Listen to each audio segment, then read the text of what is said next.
Olá, seja bem-vindo ao Terra de Minas. Durante as férias da Juliana Perdigão, eu estarei aqui com você, trazendo histórias do nosso estado. E para começar o programa de hoje, vamos viajar. É por isso que eu estou aqui na Praça da Estação em Belo Horizonte. Desta vez, o passeio é de trem. Já percebeu? Aqui em Minas tudo se resume a trem. É qualquer coisa, não dá pra, né? Não dá pra se especificar, porque o trem é de tudo, menos o metrô, aquela máquina de ferro. Ai, não sei te dizer, mas só sei que o trem sai. Pode ser um sentimento, Um trem, o que eu tenho é vergonha. uma refeição, Pode ir em qualquer lanchonete, tem muito trem bom. até mulher é trem. Pra mulher a gente refere o trem bom, viu? Aquela mulher bonita, que chama atenção. Trem também é trem, é claro. Aquela máquina adorada por muita gente, até por quem não vivenciou a época em que ele estava no auge. Quantas famílias mineiras não tiveram histórias entrelaçadas pelos trilhos? Várias cidades aqui em Minas, elas cresceram, elas surgiram por causa da ferrovia. Então é muito comum em várias delas você ter gerações de famílias de ferroviários. E já escutei histórias de que alguns ofícios, principalmente de manutenção de vagões, de locomotivas, eles não eram ensinados para a população, passava de pai para filho. Então é aquela coisa do, meu avô foi ferroviário, meu pai era ferroviário. Café, gado, minério de ferro. Depois, as locomotivas passaram a transportar também os passageiros. Das pessoas mais simples às mais importantes, todos viajavam de trem. Nesta cena da minissérie JK, Juscelino Kubitschek desembarca em Belo Horizonte na Praça da Estação.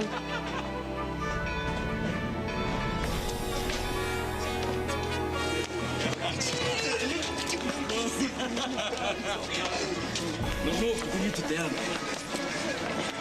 Aqui, notícia das dores. Ela nem sabe que você é daqui, Zé Maria. Sabe sim. Ela se faz de sonsa, mas ela sabe tudo a meu respeito. Vamos, Nono, você precisa conhecer a cidade.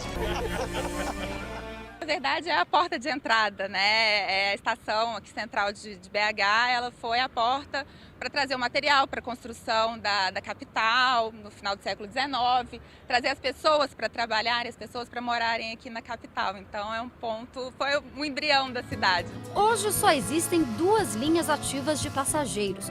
Uma delas liga Belo Horizonte a Vitória. Há ainda muitas outras que continuam a escoar a produção do estado.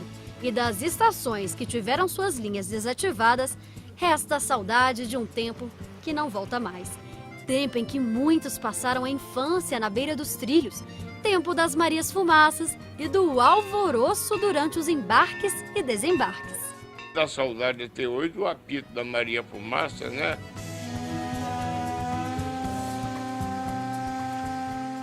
E aquele romantismo que tinha o trem puxado da Maria Fumaça, sensação inexplicável, viu?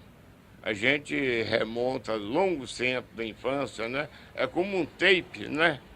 Que vem na mente da gente, isso não apaga nunca da memória. Isso fez parte da construção da minha vida. Da vida de seu Juquim e de tantos outros moradores que viveram perto da estação de Sete Lagoas. Seu Antônio foi funcionário da rede ferroviária na cidade, trabalhava na oficina.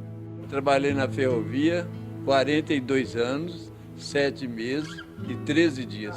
Foi o primeiro e único trabalho dele. De tudo o que viveu, uma saudade em especial, a dos sons. No nosso tempo, entendeu? O calçado nosso era tamanco, fazia barulho, igual bateria de escola de samba. Você entendeu? Você sai perto da rua e vem o ferroviário lá, vem a turma lá. É trac, trac, trac. E não era só esse. O som da locomotiva, cada maquinista tem um tipo de apito, sabe? Naquela época, nós conhecíamos que aquele maquinista estava chegando pelo apito da locomotiva. Cada um registrou o seu apito, e talvez também por outras coisas, né? Estava avisando que estava chegando, né? Tinha também ainda mais um. E aquilo já era como se fosse uma oração para a gente, para todos os ferroviários. A sirene representava a obrigação que você tinha com a empresa. Ela te alertava para você não perder o dia de serviço e nem perder o horário de serviço. Essa sirene que tocou por tantos anos para avisar os horários de trabalho, acredite, toca até hoje. Pedido dos antigos funcionários da rede, que são moradores aqui do entorno da estação. 4 vezes ao dia, de segunda a sexta, ela dá o ar da graça e ajuda a manter viva a lembrança daquela época. A emoção de continuar ouvindo a sirene enche o ex-funcionário de alegria. 3 vezes por semana ele vem à estação, bate papo com os antigos amigos, revive os velhos tempos. E faz questão de vir por isso, é como se ainda existisse. É como se estivesse da minha casa. Eu saio da minha casa e vim para cá. Eu lembro as pessoas todas que trabalharam na portaria, onde é que você tinha que passar para lá, passar para cá e picotar o cartão. O movimento da portaria. Aqueles colegas da gente que era guarda, que trabalhava lá, já faleceram há muitos anos. Ainda lembro deles como se fosse hoje. Naquele tempo nós não tinha televisão, não tinha nada para registrar a história da ferrovia, aqui em Sete Lagoas. E essa história hoje está registrada onde? Na minha cabeça. A linha férrea foi transposta em 92 para fora de Sete Lagoas. A partir daí, começou a desativação das oficinas, da estrutura da rede que funcionava aqui no centro da cidade. Toda a área da estação se transformou assim em um museu. Aberto à visitação. Tem fotos, uniformes dos antigos funcionários, equipamentos da época. Um pouquinho da história que seu Antônio um dia ajudou a construir. Saudade. É saudade. Mas por que chorar? Não chorar é emoção. Todo mundo emociona com alguma coisa que afeta o coração dela.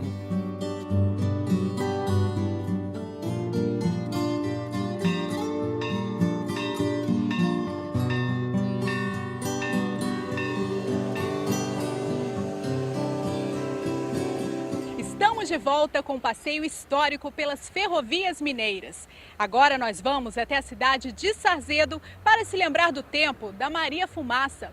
Aliás, naquela época, os trens tinham cada apelido. O som característico, a densa nuvem de vapor que saía, fizeram as primeiras locomotivas que rodaram pelo país receberem o apelido de Maria Fumaça.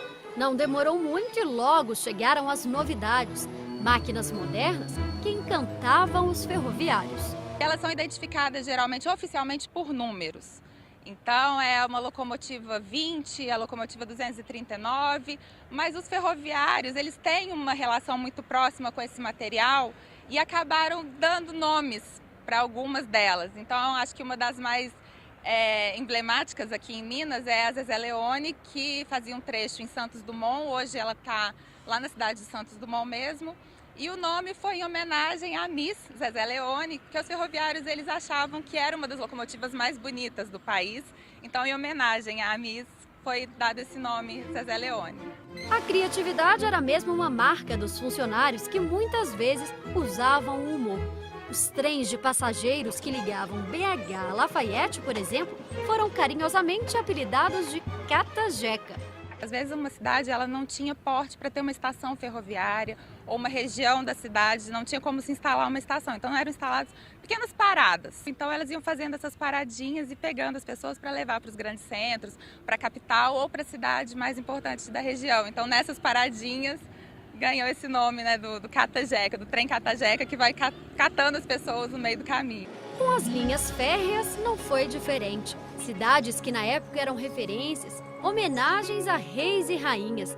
Rios importantes na região também emprestaram seus nomes aos percursos. É o caso da linha do Paraopeba, que tem grande parte da sua extensão margeada pelo rio com o mesmo nome. Nela, em 1917, foi construída a estação de Sarzedo.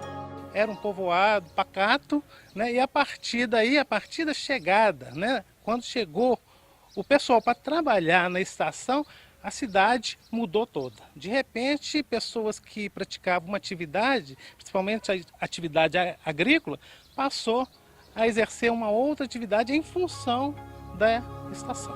a cidade dobrou de tamanho e todas as atenções ficaram voltadas para a estação. Trabalhar nela, então, um sonho para a maioria dos jovens da época, como o seu Geraldo. Ele não só conseguiu, como chegou ao cargo mais alto, chefe de estação. Eu trabalhei na Rede Ferroviária Federal 35 anos, 4 meses e 21 dias. E ia trabalhar mais. Eu costumo dizer para minhas filhas, elas morrem de rir. Eu falo com elas assim, se eu andar o sarzedo joelhado no chão, eu não pago a Deus o tanto quanto Deus foi bom para mim. Sentimentos de orgulho e gratidão é o que a gente mais percebe por aqui. Para mãe, a primeira mãe é a biológica, a segunda é a Rede Ferroviária, porque tudo que eu tenho hoje eu agradeço a ela. Eu criei meus filhos, tenho meus netos hoje, tudo através da Rede Ferroviária. O espaço que por tanto tempo foi o coração da cidade foi tombado em 2007 pelo Patrimônio Histórico Municipal. Agora é museu, dividido em duas partes, uma dedicada à história da mineração. E funcionava como silo, né? Existe silo para estocagem de soja, de café, de milho, mas esse aqui estocava minério de ferro, né? Então o minério era estocado aqui e depois colocado, né, no vagão através dessas comportas que existem aí, né? Usava também um trabalho manual, um trabalho com garfo e com pá, né? Os operários julgavam para dentro do vagão o minério de ferro. A outra parte do museu é a casa onde funcionava o escritório da Rede Ferroviária. E para deixar tudo exatamente como era no passado, ela foi restaurada. Quando iniciou o trabalho de restauro, uma das preocupações foi descobrir a pintura original, né? O restaurador, ele teve um trabalho, ele foi trabalhando a parede e descobrindo que havia pinturas, tintas sobrepostas, né? E ele foi trabalhando até chegar à tinta original. Ela passou por várias pinturas durante esses anos todos da sua existência e chegou-se, né, ali, várias pinturas, parece que 7 pinturas, até chegar na pintura original. Essas inscrições bem na entrada são originais da época. Elas informavam os agentes ferroviários sobre a altitude em relação ao nível do mar e também a quilometragem, a distância daqui até a Estação de Ferro Central do Brasil, lá no Rio de Janeiro. Que era restrito aos agentes ferroviários, né? Aqui era um espaço denominado agência, onde era feito os trabalhos de escritório, das escrituras e a venda de passagem. Essa bilheteira, por exemplo, ela é original, ela servia para condicionar os bilhetes. Essa mesa era usada aqui na estação, né? Ela era da estação, dessa estação mesmo, e a máquina de escrever era muito usada. Escrever tudo o que acontecia, né? O cotidiano da estação, tudo que acontecia e que era inerente à estação, à ferrovia, era escrito, né? Registro, despachos, instruções de serviço, memorando, uma série de coisas, era o serviço do agente de estação. Nós temos um carrinho, né, um carrinho de mão que era para transportar as mercadorias que eram condicionadas aqui e que estavam aqui para ser despachadas. Também a balança para pesagem. Geralmente toda estação tinha uma balança e tinha um carrinho para servir de transporte de pesagem para as mercadorias.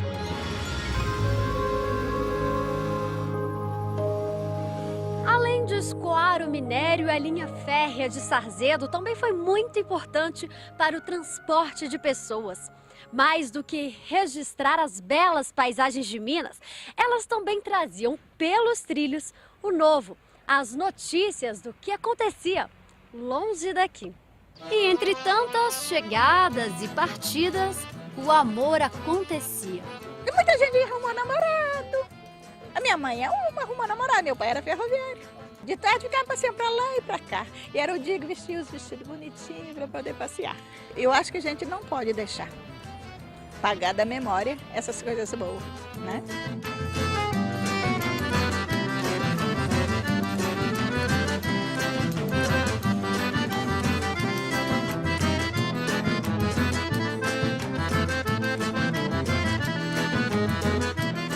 Terra de Minas está de volta. Por muitos anos, os registros dos trens que circulavam pelo estado ficaram abandonados, esquecidos. Mas um grupo de historiadores que você vai conhecer agora está recuperando esse acervo. São muitas as surpresas resgatadas do passado. A 4 anos, uma importante parte da memória da rede ferroviária vem sendo documentada e recebendo a devida atenção. Livros e documentos saíram das caixas e aos poucos estão perdendo o cheiro de mofo e sendo tratados contra a ação dos cupins. Desde a extinção da rede, o acervo estava abandonado em um porão. Há 8 anos aproximadamente ficou esquecido, adormecido, né, como a gente costuma dizer de forma carinhosa. E esse período ele sofreu perdas do mau uso, mau condicionamento, né, o abandono em salas fechadas, trancafiadas e até mesmo extravio, né, a remoção desses acervos sem critérios, sem cuidado, sem nenhum registro. Então, a partir de 2008, nós começamos a fazer o reconhecimento do acervo. Raridades foram encontradas, como esta coleção de leis do Império. Tem muita literatura estrangeira, né, italiano, inglês, francês, sobre ferrovia, construção de ferrovia, de locomotiva, muito desenho técnico, muito específico. E alguma literatura voltada até mesmo para os ferroviários. Eles tinham muito manuais técnicos, então era desde o telefonista, como ela deveria atender o telefone, até o operário, né, o funcionário, na montagem de uma locomotiva, então era tudo muito normatizado. Todos os estudos em forma de dossiês encadernados, não tinham documentações avulsas. O acervo já conta com mais de 21 mil livros e periódicos, revistas como estas, direcionadas aos ferroviários. Aqui traz muitas notícias da época, informações sobre inaugurações de trechos e até fatos curiosos. Esta revista é de junho de 65 e nesta página o destaque é a chegada dos circos às cidades. Essa foto aqui, um hipopótamo dentro do vagão e diz o seguinte: esse hipopótamo durante a viagem tem o mesmo conforto do seu habitat, carro-reboque dotado de piscina, o que alivia a longa jornada através dos trilhos. E eles ainda descrevem a chegada do trem. Grandes e pequenos assistem o desembarque da variada fauna que alegra a existência de todos nós. Tigres, leões, girafas, zebras, cães amestrados, tudo sobre o modesto LM 9651, que é esse tipo de locomotiva aqui. Há muito trabalho pela frente e ainda não se sabe a quantidade de acervo que a rede ferroviária tinha. Certo mesmo é que o belo prédio onde funcionava a sede da estatal, atrás da Praça da Estação, depois de restaurado, será transformado em um centro de memória. Vai ficar aqui todas as informações disponíveis sobre o funcionamento das ferrovias, das locomotivas e tudo, e vai ser voltado para o ofício ferroviário. Vai ter uma área de exposição mesmo, com a parte do mobiliário, uma parte de uma biblioteca, tratamento de acervo e essa parte de consulta também desse tema. Por enquanto, o modelo de preservação que mais tem dado certo é o da estação de Itabirito. Apesar da linha ter sido desativada na década de 80, a estação não foi esquecida. Pelo contrário, até hoje, continua fazendo parte da vida das pessoas. Se antes era local de chegadas e partidas, agora é lugar para ficar, ponto de encontro na cidade. O prédio, o antigo escritório dos ferroviários, por exemplo, passou a ter outra função. Virou biblioteca pública. A estação agora é um complexo turístico com exposição e venda do artesanato local, informações sobre a cidade, tudo aqui é bem cuidado. Quando eu cheguei aqui em Itabirito, quando eu conheci Itabirito há 2 anos atrás, foi assim, a primeira coisa que me chamou a atenção foi essa região daqui, porque ela é muito bonita e ativada, né, com coisas da terra, artesanato e a biblioteca, que para mim é algo bastante importante. Hoje quase tudo concentra aqui, né? As festas principais de Itabirito são realizadas aqui na praça, o povo vem. O Natal, isso aqui fica tudo enfeitado, muito bonito. E é o lugar de passeio hoje do povo itabiritense, né? Que vem aqui as festas, os movimentos, tudo. Então continua a estação, não exercendo o seu papel, né, de meio de transporte, mas um papel de mostrar ao povo que Itabirito tem de cultura, de turismo, de produção. Então, acaba sendo até um meio de vida, né, para os artistas nossos aqui. No No início, os trens saíam daqui levando tecidos e couro lá para o Rio de Janeiro. Mas na década de 50, o setor têxtil deu lugar à exportação de minério. E foi a partir daí que a cidade começou a crescer. Para você ter uma ideia, Itabirito nessa época tinha pouco mais de 2.000 habitantes. E depois da construção e inauguração da estação, dobrou, mais que dobrou, passou para 6.000 e tantos elementos imediatamente, pessoas morando na cidade. E são deles, dos moradores mais antigos, os fatos curiosos e engraçados que o pessoal daqui adora contar. Fatos curiosos mesmo, em 1920, segundo contos mais antigos, né, passou por Itabirito para ir a Ouro Preto os reis da Bélgica, Alberto e Elizabeth, vieram inaugurar uma firma da Bélgica aqui em Belo Horizonte e foram visitar Ouro Preto. Quando o pessoal de Itabirito ficou sabendo que os reis tinham ido a Ouro Preto, ficaram no aguardo da volta. E a imagem das crianças, principalmente as crianças daquela época, é que os reis eram semelhantes, que eles só viam na carta de baralho. Né? O rei metade só do corpo para cima e para baixo também, quer dizer, com duas cabeças, uma para baixo e outra para cima. E as crianças ficaram curiosas para saber, realmente, pela primeira vez que eles iam ver um rei.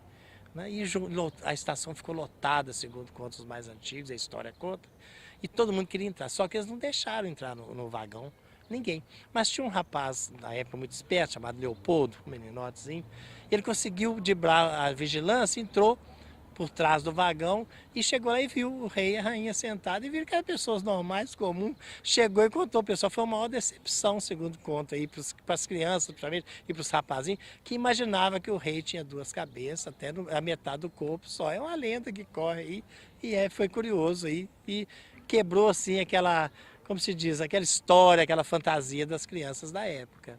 Seu Jaime não é bem dessa época, mas também tem muita história.